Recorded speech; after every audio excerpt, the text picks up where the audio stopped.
Thank you, brand nerds, for joining us. We get like giddy when we think about how you invite us into your cars, when you're at the gym, on the track, and in your home.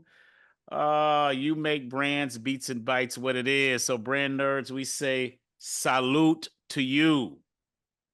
Well, brand nerds, you know how we like to keep coming at you with guests that sometimes you expect and sometimes you don't.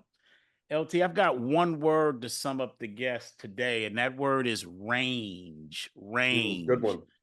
So, yeah, brand nerds, throughout your marketing and business careers, some may say to you, well, if you want to do tech, just do tech. If you want to do media and entertainment, just do media and entertainment. But the guest today, LT and brand nerds, did not subscribe to that theory with regard to career path.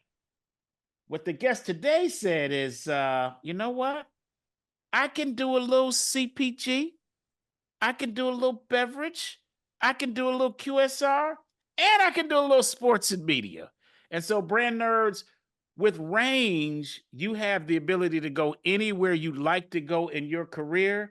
And that is exactly who we have in the building today. LT, let the peoples know who we have. Oh, yes, DC. We have Jackie Woodward in the house. Welcome, Jackie. Hey, everybody. Great to be with you guys today, LT and DC. Thanks for having me. Well, we're thrilled to have you. And, you know, when our mutual friend Tim Spengler says, you got to have Jackie on, well, we're like, when can we book her? So that was great. Tim is a wonderful friend of both of us, I know. So, okay, brand nerds, we have someone here who has been a big-time CMO for a number of brands you know, and we dare say you love. And when our mutual friend Tim Spengler says, you got to have this person on, well, Jackie, we just had to find the date, and here we are. So Jackie is known for her unique skill set, combining classic strategic brand building with driving brands into the digital age. So let's walk you through Jackie's path to this success. So Jackie starts out at the University of Missouri and earns her degree in journalism. And for those who don't know, Missouri is one of the best J schools in the world. Jackie embarks upon her career on the agency side with Golan Harris Communications on the very prominent McDonald's account. Great place to cut your teeth, brand nerds. So now Jackie is in the great McDonald's marketing machine, and she moves over to Sports America, working on the very prestigious McDonald's All-American high school basketball game, where in 1989, a guy named Shaquille O'Neal plays on that team, and Jackie reunites with him a little later. We'll get into that. Who's that guy? Who's this Shaquille O'Neal character? Who could that be, guy? Right? What a marketer he is. Yeah. So, okay, D. So now McDonald's corporate comes calling for Jackie. And in this, she joins them, working her way up to senior director of marketing, where in her 10 years there, she does many great things, including this, what I think is an incredible highlight. So check this out, D. She is involved in creating and executing and really leading that McDonald's first global marketing programs with the Olympics, World Cup, and Disney sponsorship in 100 plus countries, and that includes more than 650 annual promotions worldwide. Think about that for a second, D. The magnitude of that is incredible, right? It is. So it was a great team. I'm sure it was. So, and also in that, Jackie also architects the McDonald's Feeding the Athletes platform, including restaurants in the Olympic Athletes Village in Atlanta, Nagano, and Sydney. All right. So, brand nerds, we talk about this all the time. And that is when you are in the throes of your career climb and decide to take the risk and jump out of the plane and see where it takes you. So Jackie's skydive is in the year 2000 to join a company with investment backing by IMG, SFX, and Rosewood Venture Group. Brand nerds, those are all three incredibly reputable and deep-pocketed folks. Yeah, and this is a new venture here in the San Francisco Bay named ultimatebid.com, and she joins them as their GM of consumer products, where in this role, she leads business growth, marketing, customer service, and fulfillment. She also guides their successful strategic development, user interface, and site product launch with somebody called eBay, which was flying at the time. While the company didn't survive, The business model did, and it's something called StubHub, which we all know of. So D, you know what I love about this? And brand nerds, we really like to call this out for you here. While this situation did not become what Jackie, her colleagues, and their investors hoped it would, Jackie is smart enough to not burn bridges, where she leaves McDonald's HQ, and only 1 year later, after being at ultimatebid.com, she rejoins McDonald's. And at a time, we may add, that they were really struggling. And she rejoins them as their VP of Global Marketing, where she and her team lead the launch of the uber successful I'm Loving It campaign, where many observers claim this is the foundation for turning the company around. Additionally, she starts the first ever global strategy for women mothers, providing the foundation for double-digit sales growth in key geographies. So after 5 years in her second stint at Mickey D's, Miller Coors comes a calling and taps Jackie to be their VP Media and Marketing Services, and eventually she adds marketing connections to her title and her responsibility. So she's ultimately responsible for media, digital, sports, and entertainment marketing, retail licensed merchandise, and agency relations. So highlights there include, first highlight, corporate selects her to lead one of 9 global initiatives, activation development, for the definitive SAB Miller Marketing Way. Next one, driving marketing synergies, over-delivering media savings and agency consolidation goals. And the next one, implementing connections planning and leading integrating agency model to improve ideas for better marketplace impact. So after this success, Jackie joins General Mills, and that's part of the range that DC was alluding to. Big General Mills, one of the best CPG companies in the world, as their VP of Global Media, where highlights there include creating a new function responsible for paid media, owned publishing platforms, consumer incentives, and box tops for education. Another highlight, creating and implementing consumer connections, planning across 5 U.S. operating units and Europe, which all results in greater consumer engagement and shifts to digital. Okay, so look, she's making things happen. So with all these great stepping stones, now Jackie earns a great big next step, where Krispy Kreme Donuts hires Jackie to be their CMO, responsible for all aspects of global brand growth and stewardship. And by the way, this is where she has a little reunion with our friend Shaq. Highlights there include driving mid-single-digit top line and double-digit EBITDA growth in consecutive years, including 7 of the top 10 sales days and the top 2 sales weeks in the U.S. company's history.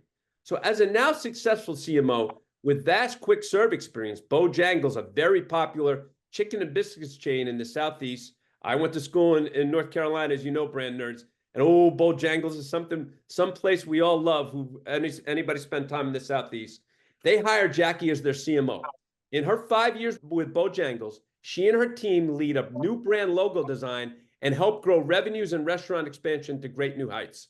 So after leaving Bojangles last September, Jackie is now focusing on consulting, executive coaching, and being on a board of directors. She is currently a member of Chameleon Collective, serving as an interim CMO for brand clients to accelerate business and team growth. She's also an executive partner with Executive Coaching Connections, supporting new executive leaders transition from departmental leadership. As we get to the end of Jackie's great bio, she also has served on the board of directors of Craft Brew Alliance from 2017 to 2020, where the board sold the company to Anheuser-Busch. She is a past recipient of Chicago Ad Federation's Ad Woman of the Year and has been recognized as one of the top 25 women in business by Charlotte Business Journal, and is one of Entrepreneur Magazine's 2022 top 50 franchise CMO game changers. She's a passionate women's mentor and advocate for helping women grow into their leadership potential. She's also serving on the National Advisory Board of the Salvation Army, the Advisory Board for Women in Restaurant Leadership for QSR Magazine, and the Foundation Board for the Village Chapel in Pinehurst, North Carolina. She and her husband, Steve, reside there. Looking forward to this one, brand nerds. Welcome to Brands, Beats, and Bites, Jackie Woodward. Thank you so much. You know, as you reflect on all of that, all I can think about is lots and lots and lots of great people. I love that about you, Jackie. Yeah, that's cool. Because that's the only way any of those things got done, is through lots and lots of great people. And I look forward to talking about that with you all today. Awesome. So Jackie, it is a joy to me to watch the faces of our guests when Larry does what he does and going over the career and bio. It's fascinating to see it. Steve Jobs, rest in power, has a commencement speech that he did at Stanford University that is famous. And one of the elements of that speech is when you're living your life, you're just living your life. I'm paraphrasing, and it may not make sense, but it's when you look back that you can start to connect the dots. And I have not lived your life, but even I can see some of the dots connecting over the course of your career. So congratulations on that, Jackie. Well, this should be interesting. I'd love to hear about that. Yeah. No, I think you're right. You know, and it took me a good long time to figure out what some of those dots or red threads, or as I call them, you know, are, but they're there. We can talk about that. They're definitely there. All right, Jackie. So we're getting to the next section. It's called Get Comfy. And Larry and I will sometimes confer on this, and we might arrive at the same place, but sometimes we're in different places. And this is one of those occasions where we're in a different place. I want to go to Shaquille O'Neal and the Steve Jobs quote or paraphrase in my case. You met a high schooler, Shaquille. Shaquille O'Neal today, as you brand nerds know, he may be a billionaire already, if not certainly approaching that. He is the owner of Reeboks, among others. He has the rights to the image of Marilyn Monroe and other esteemed brands, global brands. He is a major player in the Papa John's pizza and food empire, QSR. And there are countless other things that he is a part of, not the least of which is serving as one of the co-hosts on the TNT show for the NBA. So that he is truly a multi-hyphenate talent and entrepreneur. But back when he was in high school, he was just a basketball player. And I don't mean that to be denigrating of him, but he was a basketball player. He wasn't all of these things. My question to you, Jackie, is you had a chance to work with him as a teenager in high school and then later at Krispy Kremes. And I'm in here in Atlanta, brand nerds, as you know. And one of the most famous Krispy Kremes in the country happens to be here in Atlanta with me on, I think, Ponce de Leon, or here in Atlanta, they would call it Ponce de Leon. Okay. All right. The French might have something to say about that. What did you see in Shaquille as a youngster that in some way is if it exists, a red thread, using your words, Jackie, to where you worked with him later as an established entrepreneur? Yeah, well, that's a really great place to start, DC, because I can't say enough good things about Shaquille O'Neal. And I would say, thinking back to that high school time, he hasn't changed. Really? He hasn't changed. Really? Okay. And he's the real deal, man. I'll tell you what. I mean, and I've worked with a lot of celebrities, and I will not tell you stories about the ones who did change, because there are some whose names will go unnamed who changed a lot in the years. We all have those stories, Jackie. Yes. But Shaquille, you know, what I remember about Shaquille and the 1989 McDonald's All-American game was a great personality, very outgoing, very work ethic, a really high work ethic, very driven to success, and a great team player. You know, somebody who, even though he was already starting to be recognized as a star, went on to play at LSU, you know, fabulous career, high school, college-wise, and then, of course, into the NBA. And but he was already showing himself to be a leader and showing himself to have that kind of charisma that made people want to play with him, and holding himself and others to a really high standard. And that has rekindled itself when we got back together. I told him I was bookending his career. I was starting his career, ending his career, as we got back together the week he was inducted into the NBA Hall of Fame. Wow. So it was Wow. September of 2016. And to your point, DC, he was going to become the franchisee of that Ponce de Leon Krispy Kreme Mhm. donut shop, which he did. Mhm. And then we also had, of course, a personal services agreement with him. But I'll tell you what, he is creative. He has good ideas. He Mhm. shows up to work. He is prepared. He is engaging with every single person on the set. It doesn't have to just be the boss. It's, Mhm. the people who are doing lighting and the mics and makeup. And he is he's just a talent all the way around. And he absolutely showed those kinds of potential in 1989 as much as he has become the success that he has. Like I said, I can't say enough good things about him. He's impressive. Wow. And a good human too. And Perhaps that's the most important thing. Right. that matters. You bet. Yeah. Right. You know what he's always struck me, and I mean this as an ultimate compliment, that he gets it. Shaq just gets it. Mm-hmm. Yeah. Yeah. Yeah. He does. And he's surrounded himself with good, like I said. How much do you want to talk about him? I could go on. Yeah, he's the real deal, and he deserves everything that he's had coming to him. Ironically, now even more full circle is, he started a chicken chain, the Chicken Shack, right after, well, about 5 years ago, I guess, 2019, 2020. And it was right as I was going to Bojangles, I was like, dang it, we're not going to be able to work together again. But just 2 weeks ago, a guy who worked for me at Bojangles, Joshua Sims Sr., went to go work for Shack's Big Chicken Shack as their head of marketing. Wow. Wow. That's Those cool. ties that bind, right? Those ties that bind. Wow. The importance of a network, which I'd love to talk about as we get into our session today as well, because I place a huge value on the importance of networks. As do we. Love that. LT and Jackie and brand nerds, the most important thing to me about Shaquille O'Neal is not Shaquille O'Neal, nor is it his growth, his ascension to a multi-hyphenate entrepreneur. What's most interesting to me about Shaquille O'Neal is his father. His father.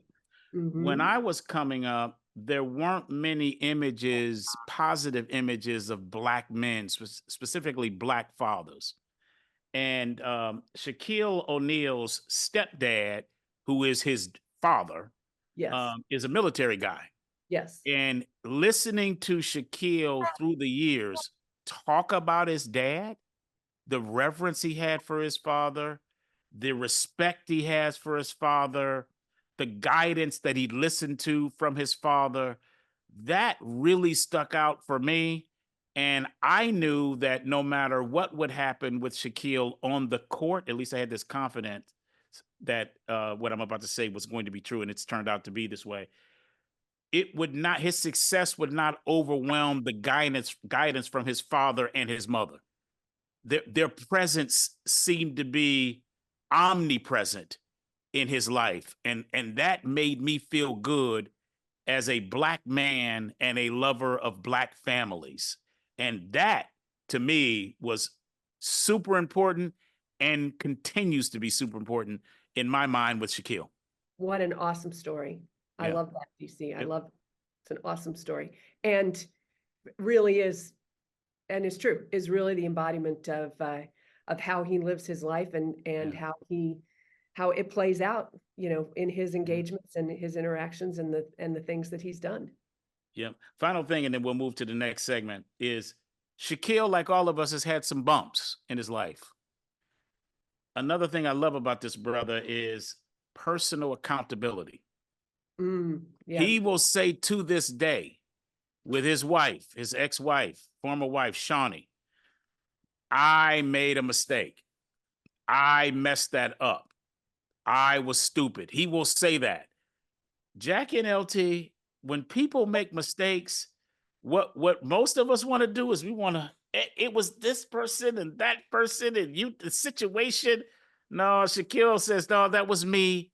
And watching him as a father to his children and as a partner in raising their children, both he and Shawnee, mwah, chef's kiss, chef's kiss. All right, we'll keep going because we could wax poetic for the entire podcast about Shaquille O'Neal. So shout Shaquille one time, and Haley tagged the brother, so he knows we loving on him. All right, Jackie, Hey, the next section. Great to see you. All right. Hey, next section is 5 questions. So Jackie, Larry and I go back and forth with 5 questions, and I get to lead this thing off. Go back in time, take yourself back a little. Yeah. Think about a branding experience you had, Jackie, where you were like, oh, this is so great. Like, whether it be something that you were able to tangibly feel, something you heard, or an experience, a place you went. What was this first branding experience for you that really connected with your soul like a first love? Well, it's very ironic because it has to do with McDonald's. But not McDonald's when I came out of college and went to work for their agency. Not McDonald's when I was hired by the corporation. Not McDonald's at 8 Olympics and 4 World Cups. But McDonald's when I was about 7 years old. Yeah. I grew up in Springfield, Missouri. And McDonald's came to Springfield right as I was about 6 or 7 years old.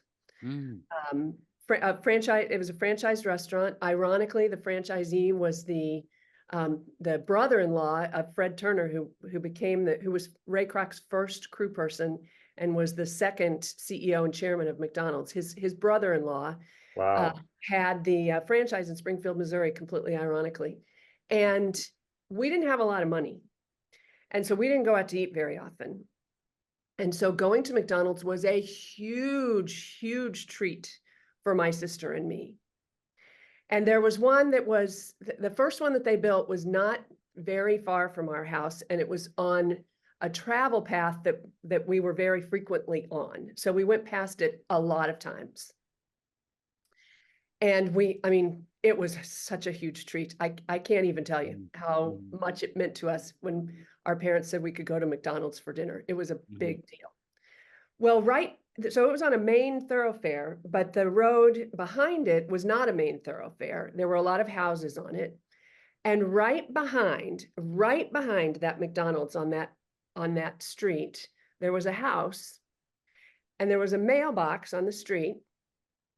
And the name on the mailbox was R. McDonald. What? And my sister and I were absolutely convinced Ronald McDonald lived in that house. We were absolutely convinced. Now, I will tell you, those franchisees, and I mean, Ray Kroc, the early years of McDonald's, I mean, they were so creative and came up with so many crazy things. Ronald McDonald in and of himself is kind of a crazy thing. When you think about, you're old enough and you've looked up the pictures of Willard Scott as the first Ronald McDonald. I mean, it was nuts, To this day, and I actually have somebody I should ask, he's still alive, Paul Schrage, who was the first and 30-year chief marketing officer of McDonald's before the title even existed. That was right about the time that Paul started. I should probably ask him. I will, because I do not know if there really was somebody who lived in that house whose name was just R. McDonald, or if it was a stunt. That would be good. Or if it was a stunt. Yes. They just put that name on the mailbox, no matter who lived there, or maybe they owned the property. I have no idea. But to this day, I mean, my sister and I were convinced Ronald McDonald lived there, and so now I'm going to have, as I thought about your question and really relived that story, I realized I am going to have to find out the answer to that question. You'll have to report back to us. That was a real brand moment, I think. What do you think? Please.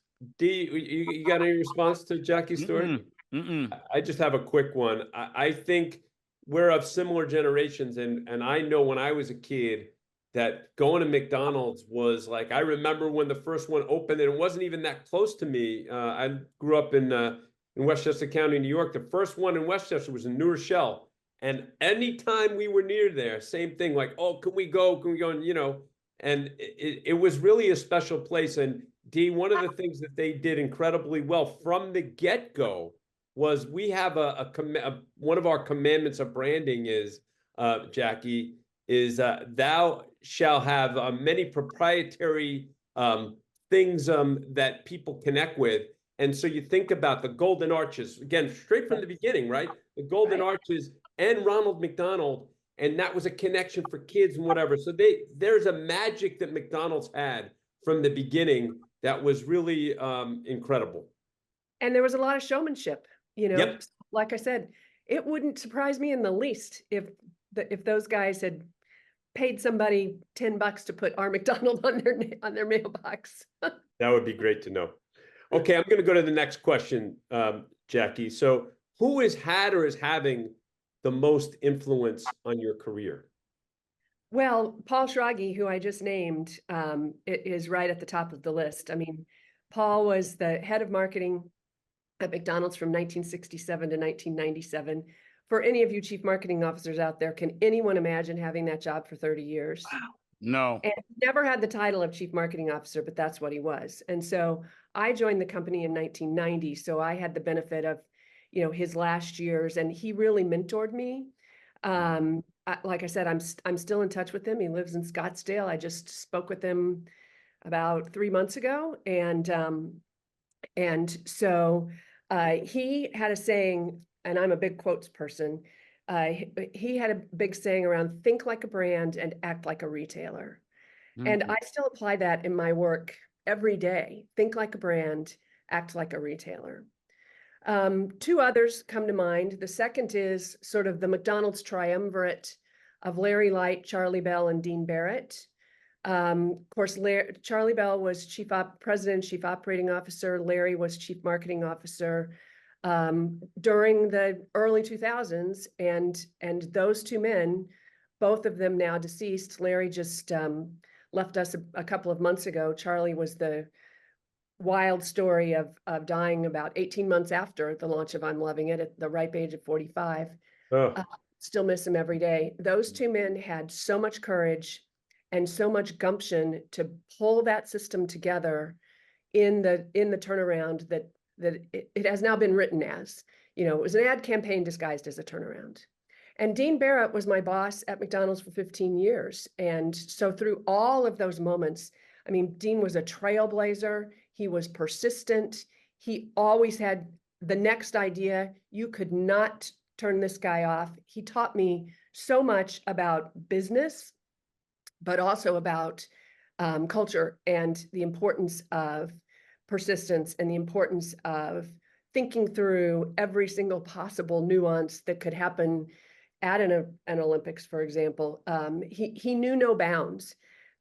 He too is still in my orbit. I just talked to him a couple of weeks ago. He's retired now. And so those gentlemen, did a lot for McDonald's and did a lot for me. My chief marketing officer at Miller Coors, Andy England, was probably the best boss I've ever had. And it was because by that point in my career, I was really ready to lead, and he let me. We were just great partners. He gave me all kinds of openings to do whatever it was that I felt was right within my orbit. And we just had a really, really great connection culturally as well. I learned a lot from Andy too. But he really gave me space to lead, and it was an amazing opportunity. I would say who's impacting my network now is, or my career now is my network. And you mentioned LT, you mentioned Tim Spengler at the top of the broadcast. I mean, Tim's a great example. I wouldn't be here today if Tim hadn't introduced us to each other. And as I've embarked upon my own brand and business over the last year, it's been my network has been really wonderful to me. And I've always thought that that networks were important.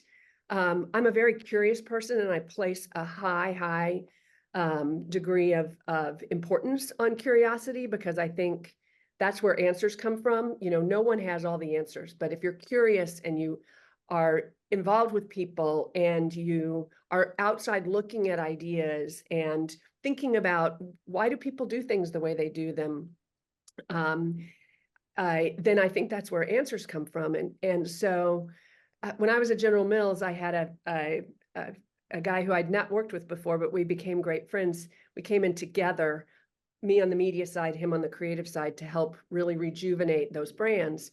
And at one point I wanted to introduce him to another agency person who I knew. And I said, you're really going to love this guy. I mean, he's got so many interesting ideas.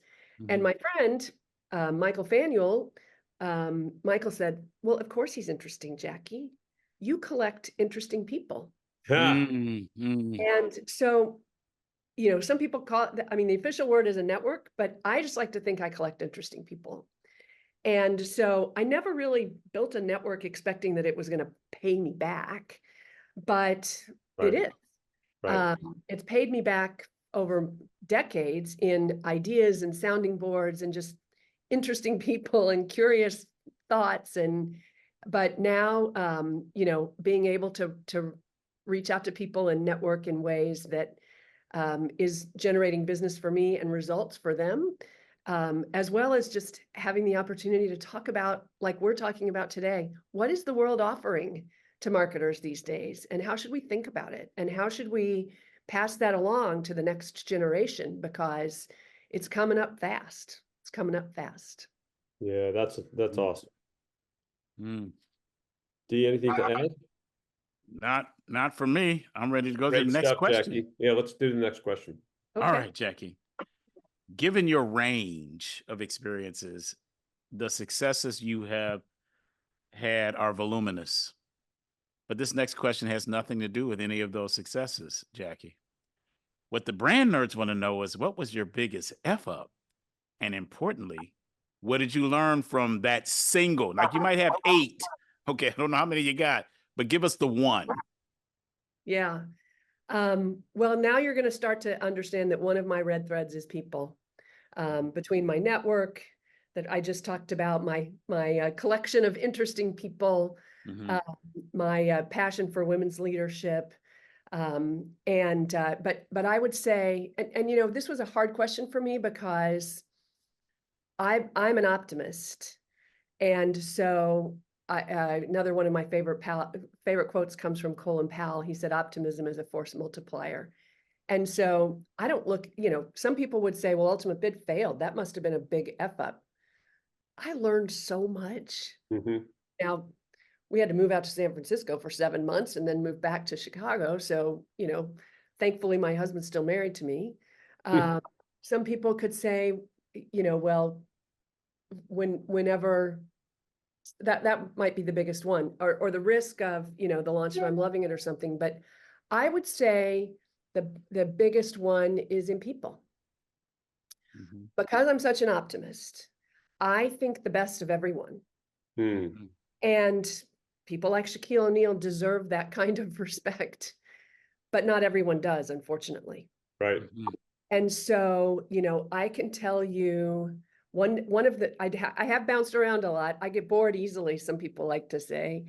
At one of my stops, you know, I was about 60 days in, and the recruiter, I'd been recruited to this role, and the recruiter called me and said, you know, how's it going? And, you know, how's the work, and how's the team, and how's your boss, and blah, blah, blah. And I said, well, you know, I think it's all coming along the way I wanted it to, the way I planned it to. You know, it's not a lot of surprises. I will say there are a couple of people on the team I have some questions about. Mhm. And, but, you know, I'm a good manager. I've been able to bring people along before. I'm going to Mhm. fix them. Mhm. And he said, get rid of them. Yeah. Mm. And what do you mean? And he said, you can't afford it. You can't afford, in the situation that you're in, you can't afford the time to fix them. Mhm. Well, I thought I could fix them. And guess what? I couldn't. Yeah. And frankly, they didn't deserve it. Yeah. And I waited way too long. Yeah. And so it did a few things. First of all, It took way too much energy on my part. It was very energy draining. I'm one of those who loves this concept of work that gives you energy, recognizing the work that drains your energy, and how you come to some kind of a balance of that so that you keep your energy high. And it was energy draining for me. The rest of the team knew it and were waiting for me to take action. And so it was a little bit of a hit to my credibility that I didn't make a hard call. And it wasn't that I was afraid to, but I thought I could do it. And so ever since then, when I have come into a new situation, I assess the people within 60 days and make decisions. And fortunately, I haven't had to make a lot of separation decisions. But when I've had to make them, I've made them quickly. So I hope that is a good example for your audience. I love this example. That is a fantastic example, and one that deserves a little time to marinate. Larry, any from you? Yes, quick one, D, because I know you're going to posit some great thoughts on this. So Jackie, there's a woman named Ellen Stone who's been a guest, and Ellen is been with the NBC cable networks quite a long time, running Bravo, CMO of Bravo, and many of those networks. And Ellen told a story so similar to yours about somebody that she was managing, and the difference was that person was a really excellent contributor, but was toxic to the team. And so Ellen didn't do anything because the person contributed so much, until finally her team was basically saying, if you don't get rid of her, we're all out, basically. And so this is such a huge one to the brand nerds out there. And it's like when you're dating, people say you can't change somebody. They are who they are. It's sort of the same thing. It's, this is a work situation, but it's sort of the same thing. And I love that you shared that, because you learn from it, and then your way of going about doing things going forward, evaluate in 60 days, and you make your decision, because you have that feeling, right? You'll know. No, you have to trust your instincts. Yep. Well, if you know what you're doing, you will know. And I assume this audience knows exactly what they're doing. You will know. You will know from day one. You have to trust that, and then pull the ripcord. Because here's the other thing. Then, after that is done, you can go to the team and say, all right, you're my team. Yeah. Good.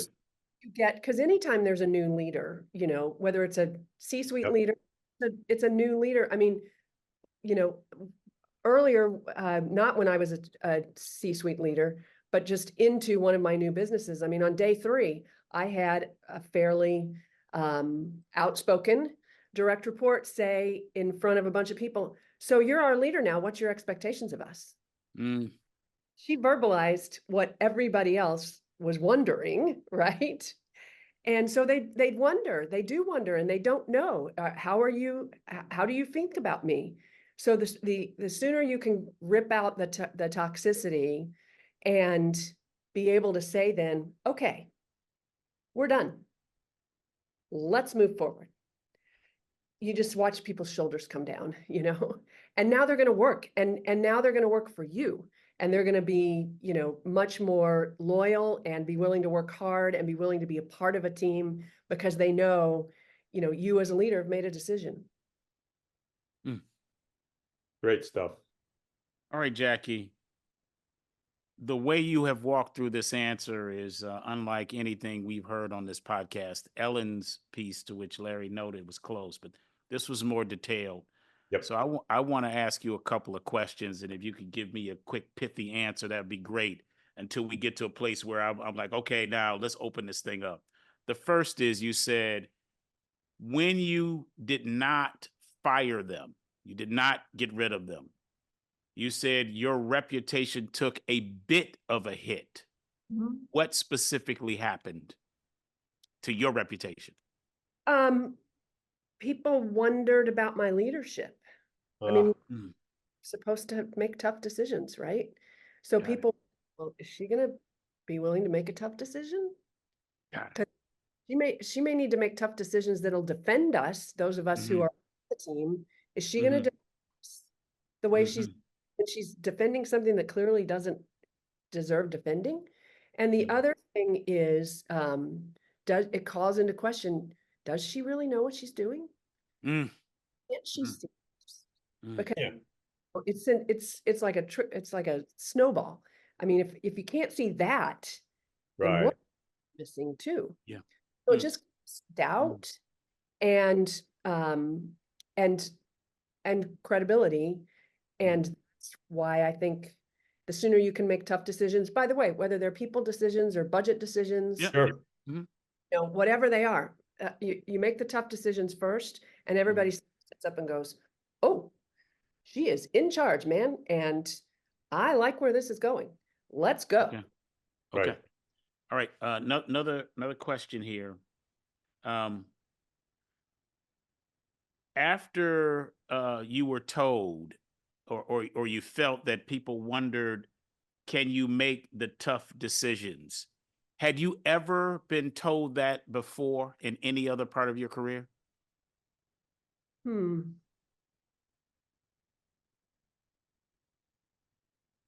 No, nothing No. that coming to mind, but I Okay. made That's good. a That's fine. belief goal Mhm. that it would have been considered a tough decision by a broader swath of an organization, if that Got it. makes sense. Okay. Okay. Good. All right. Okay. I'm going somewhere with this, by the way. So thank you very much for giving me the answers to these questions. Um, when you left this company, did you leave on your own accord, or were you asked to leave? If you're comfortable saying this, and if you were asked to leave, or you decided, I don't think this is tenable anymore, how much of a role did not getting rid of those people play in that decision for them, for you, or both? Wasn't material. Wasn't material. Okay, great, great. Okay, got it. Okay. One other Left thing, you mentioned the word toxicity. Larry mentioned with Ellen, she had the word toxic. In my mind, Jackie and Larry and Brand Nerds, those are the easy ones. Yeah. When people are obviously Yep. toxic, those are the easy ones. Here are the more difficult ones. I'm running my organization like carnivores, and you are a vegan. Vegans aren't bad. Eat all of your vegetables. Do it. Eat no meat. But over here, we're eating meat. And if you don't want to eat meat, you're not even toxic. As much as I love you, you got to go. You got to go somewhere. You have to go over where the grass is, because over here we got cows. So, Brand Nerds, here's what I've learned in my career. Because I had the same thing, Jackie. I had a 360, and my boss came to me and said, your team loves you. You're doing a great job, on fire, but they wonder if you care more about being liked than making the hard decision. And I had never been told that before in my life, Jackie. And from that moment, I was like, well, hell, I'm from Detroit. I know how to make some hard decisions. I have not had a problem since then. But what I've learned is situations like that, with people that need to make a move and you need to make a decision, they're not like wine. They don't get better with time, they get worse. So I'm really glad that you have brought this up. Okay, Larry, let's hit the next question, brother. Let's hit the next question. So, Jackie, regarding technology and marketing, can you tell us where you think marketers should lean in or best leverage tech? Or you can talk about areas that you think they should be leery or simply avoid. Well, you know, I talked about curiosity just a moment ago, and related to that, you know, I think if I were not a marketer, I would be a behavioral psychologist, because I am intensely interested and curious about what makes consumers tick, Mm, makes people tick. mm. And I also believe it's related, the two are related. Behavioral psychologists and marketers are related skills, We because talked about that a lot. Totally agree. so we have to understand how people tick and why they make the decisions they do, and where they go to make the decisions that they do and how they do that. So, you talked about Ultimate Bid back in 2000. I mean, I've always been curious about technology. That's why I chased my .com dream, moved my family out to San Francisco for 7 months because, I think we have to be experimenting with technology, whatever that is. So, I was on Facebook early on. I was on Twitter early on. I am using generative AI almost every single day for something or another. I'm trying out different platforms. And I think we have to keep staying in touch with what consumers are staying in touch with. I have a TikTok account. I'm on TikTok every day. I think it's kind of insane, but my opinion, but I look at it very clinically. My opinion doesn't matter. What matters is to the customers that we are trying to attract and be relevant to, and the brands that we are trying to grow have to understand in any form of technology that's out there today. So I say lean into all of it. Cast an eye on it clinically, how should it be used in proper ways? But I think we have to be trying everything. I really do. Love it. Dee, anything to add? Excellent. Last question, Jackie. What is the single thing you are most proud of? Any area you want to go, what is the single thing that you're most proud of? Can I have two? Two. Sure, two. One professional? Yes. Perfect. Professionally, it's my brands. I'm just, I've helped them. I treat my brands as my children. I do have one daughter. She's 27, newly married, and in the hospitality and sports marketing industry. So I love her and am proud of her, but my brands are my children too. What's your daughter's name? Before we always give shout outs. Her name is Lane. Awesome. Yeah. So, so helping these brands nurture them and grow, helping drive consumer relevance is just, it's just very rewarding to be able to know that you had a hand and are having a hand in helping a brand or a business grow. And particularly now, because so far, at least, many of my clients have been smaller businesses, founder-led businesses. I mean, this is their livelihood, Same with franchisees, same with beer distributors. I mean, these brands are their livelihood, and to know that you're making a difference to drive consumer relevance and their growth is just an awesome responsibility and something I'm incredibly proud of. On the personal side, about 3.5 years ago, I founded a group that we call W3. A group of a dozen women. Speaking of networks, they were women who I had gotten to know across my career, but they didn't know one another. And to a person, though, there's 12 of us.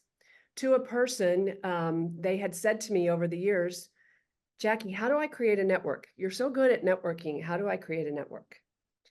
And so it was coming out, it was fall of 2020. So we were coming out of a time when none of us was networking.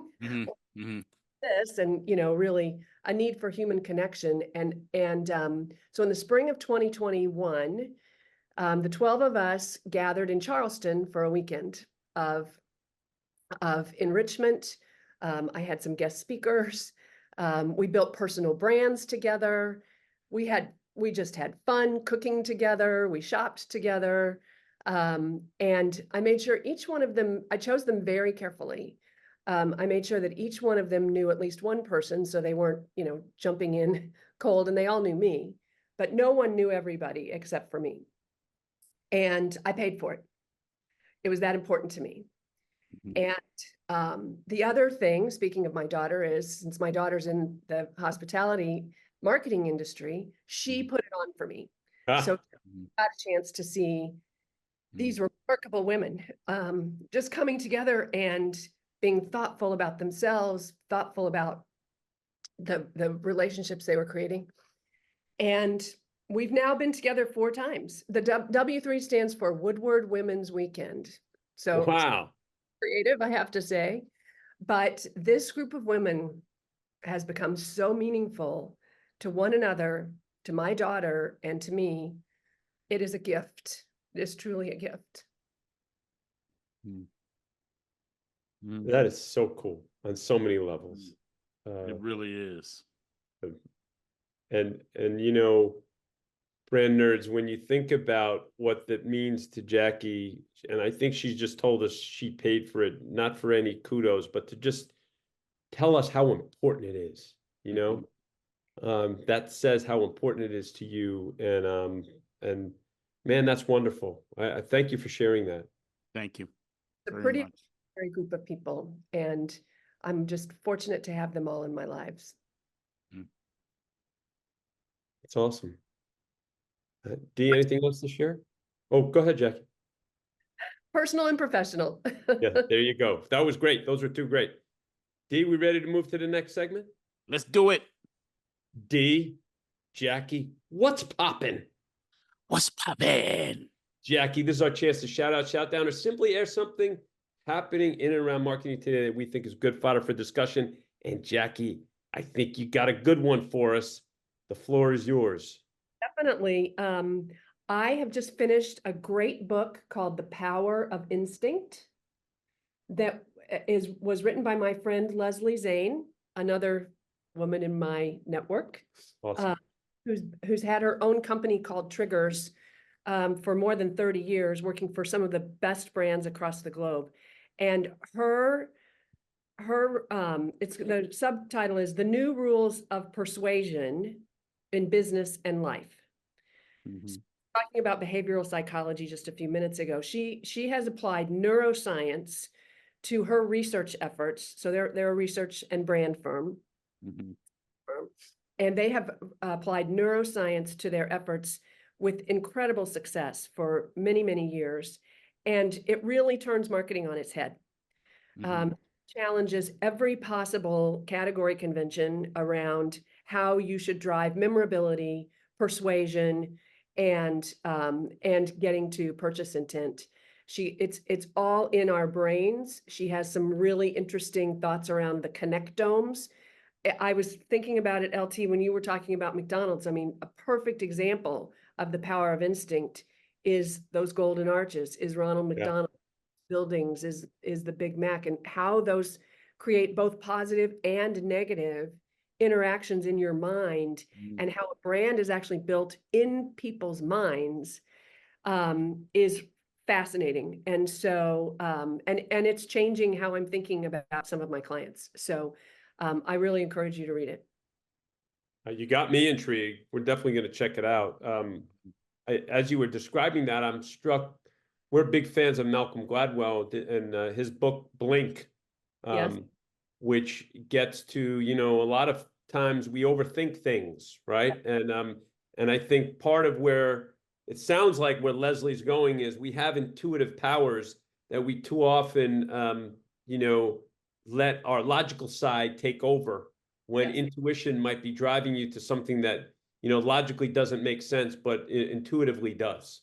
And so I'm really interested in checking that out. People have been talking about system 1 and system 2 thinking, you know, now for a dozen years or so, but she takes it a whole nother step further. And I'm really proud of her. And she's just really smart. Very cool. Dee, you got anything to add? I do. What a wonderful subject, the power of instinct. Yeah. Because we are in 2024 and there's 7.2, 7.3 billion people in the world, and we have a quote unquote advanced society, we tend to forget that in our brains, back stem is a reptilian part of our brain. Right. And this reptilian part of our brain does not respond to logic. It does not respond to math. It responds to emotion, and specifically the need to survive. That's what this thing does. And so all humans have it. All humans have it. And it largely drives the decisions that we make about everything. And instinct is there. That's where instinct is. Not in the frontal lobe or cortex. It's back here. And so instincts equates to something that's visceral and emotion. And what I love about the book, and I'm going to read this book, well, I'll listen to Dude. it. I have Jackie, dyslexia, ADHD, and dysgraphia. So I don't do a lot of reading of books, but I do a lot of listening of books, audio books. And what you learn in school is in marketing and branding, you know this, Jackie, and also in the real world is that, oh, you got to make sure you get those functional benefits out there. You got those product features, those attributes. You got to make certain now. Yeah, you must have that. When at the end of the day, brand nerds, that little reptilian brain back there it's going through all of the facts and figures that you've got, and it's going, how do I feel about this thing? Exactly. How does it make me feel about myself? So this is what I love about the subject. And finally, I'll say this. This is about my life in almost every area.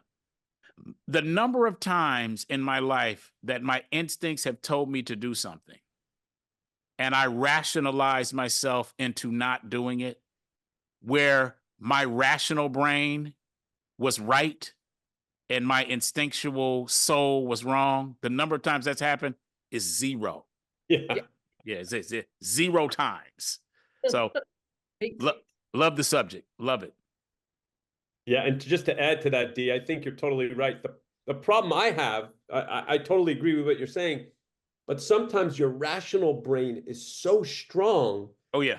That it not only does it take over, but you then can't decipher what's, you know, what's intuitive, what's intuition versus what is rational, and it gets all muddy. And that's why you got to go go on a hike, go find a quiet place. Yeah. And invariably, if you're open and just the answer will come. Yeah. But this is such a great topic for you to introduce, Jackie. Great. Like I said, she's amazing. And so enjoy it. I think it will turn some things on its head for you. Sounds like it. Audience up there. Can't wait to read it. I'll say this one other thing before we get to the next section is a couple of months ago, I had surgery on my hand. I broke my hand, unfortunately. And I was introduced to something entirely new to me. I've never had surgery before other than dental surgery. I've never been in a hospital overnight until recently. And with this hand surgery, they gave me a shot in my arm. And they said it was going to help with the pain. Now, what I did not realize was what they were giving me was the equivalent of when we do dental surgery, a numbing. They were numbing my arm. Right. I didn't realize that's what was going to happen. So after I'm done with my surgery, I literally cannot feel my arm. I cannot feel my arm. I'm lugging this thing around for, the next day, and it's like swinging all over the place, and it's heavy, like trying to move my arm. I just didn't know it. It deadened the sensation. This is what happens when my rational brain tries to take over. Yes. It deadens my soul. It deadens my emotion. It desensitizes me to what's really going on. It's like a Novocaine for my heart. And that scares the shit out of me. Yep. Yeah. And it should. Yeah. Yeah. Yeah. Oh man, Jackie, I have to tell you that Analogy. you've been amazing. I'm sorry, what were you saying? I said I think it's a great analogy. It is a great analogy, D. It's a great analogy. Thanks. Jackie, this has been, again, our best shows. We look up and they're basically over. This has been so much fun. You've been amazing. We're at the show close now, and that's where we both posit some learnings, and we'll have you do that as well. I have a ton. I'm going to keep it to 7. So my first one, brand nerds, for you is consciously nurture your network. Consciously. That's something Jackie's done from the beginning, and you got to consciously do it. Second one, Paul Schrage, the great CMO at McDonald's for a long time. I think to shout out what he said, if you're in the retail space, think like a brand, act like a retailer. Really like that one. It's good. The number 3, with people who are working for you, when they are ready, like was done with Jackie, give them a chance to lead. And by the way, that means if they F up, you let them F up too, and maybe you go over it, but give them a chance to lead. Number 4, curiosity is the core to anyone's success. Always ask questions, even the simplest questions, but also find those great questions that really get under cover of things that you're curious about. Number 5, like Jackie, go collect interesting people. Jackie said she hasn't done it on purpose. It just sort of happened. I think when you think about it that way, though, you're going to collect interesting people. So number 6, you cannot fix people. When you are in a new leadership position, like Jackie learned, take 60 days, assess the people, and then act. And the last one, number 7, to be the best brand person, like Jackie, you need to treat your brands like your kids. Quick tangent from me. For all the brands that I've worked on, when I go to the grocery store, if I have a minute, I'm always looking and checking out my kids. Of course, right? Right? Any brand that you've worked on, if you're a brand person, you still have that connection to. So when you think about it that way, it takes you to another level as a marketer. Those are my 7. That's good. That's good. I have similar ones. Brother. So, Jackie, I don't know if you've heard any of our podcast or not. If you have, you may be familiar with at this stage, what I attempt to do. I really try hard to do this is to share with you and the brand nerds what's come forward for me about the human in front of me. It's a bit like a canvas is empty when we start the podcast, and through your discussion, brushes come out and start to paint on the canvas. And then after a while, for me, there will be this image that I get. I don't know how I get it, Jackie, but it's a gift. Yeah, it's your talent. Well, thank you. We'll I received that. And for you, I thought that I had it at different points during this discussion, and then a new color would come up, a swirl, a flare. And it wasn't until the very end that it was like, this is the picture. This is the picture.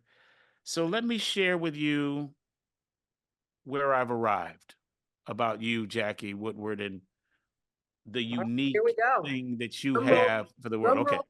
Hold on, Jackie.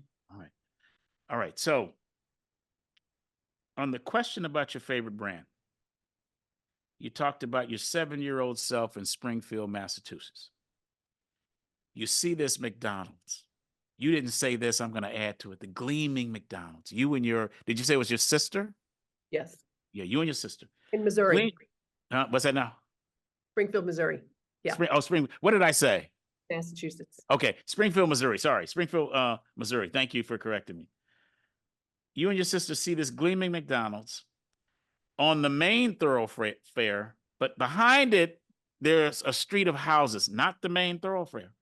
And you all see a name, our McDonald's, on that box. And this just fascinates you all. And then once you worked at McDonald's, and you talk about Paul Schrage, who was just mentioned by Larry, and also Larry and Dean, and you said, I need to find out if that was a stunt or not. Like, did that really happen or not? I find that to be interesting. Interesting that house was behind with that name, and we are still today not certain whether it was a stunt or not. That is interesting to me. The second, you meet Shaquille O'Neal as a teenager in a basketball game, working with him in that capacity.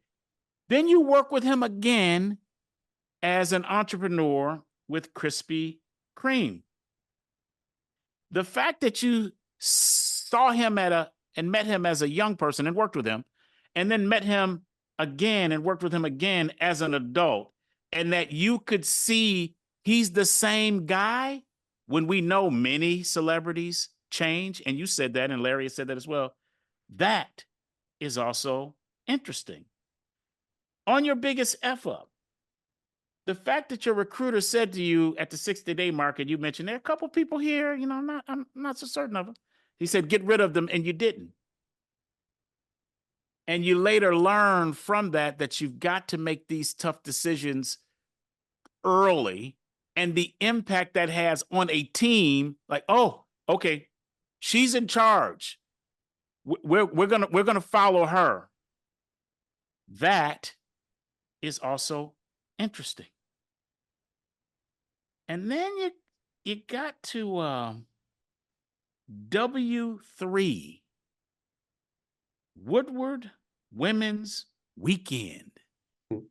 And Jackie, as you talked about your daughter, part of this, towards the end of talking about these, did you say 12 women, was it? 12 women? Yep.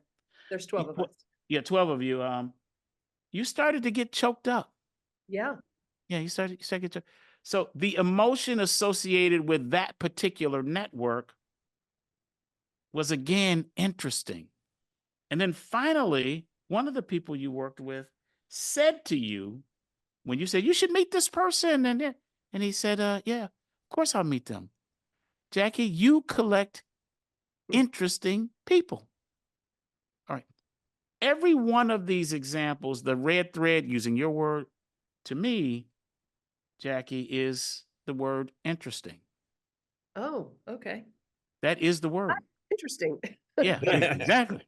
So I'm going to take you to a campaign that I believe, and I know Larry agrees with this, was one of the best ever and should not have been abandoned. But it was Dos Equis. Oh, yeah. And yeah, the tagline is the most interesting man in the world. Yep. Now they've walked away from that. That was a mistake. Okay, that was and is a mistake. All right. Yep. But in that, I think, is who and what you are, Jackie. And I believe you are the most interesting woman in the marketing world. Okay. I think that's you. I'll Yes. to use your words, DC. I'll receive that. Please do. Please do. Thank you. Yeah, it's met with the greatest accolades there, Jackie. We'll appreciate that. Yeah. Like I said, it's really all about so many people. Yep. Making an imprint on my heart, on my head, in my back reptilian brain. Yes, yes. Those places, right? All That's those right. Hey, Jackie, before we sign off, is there anything you would like to share with the brand nerds about this wonderful conversation we've had?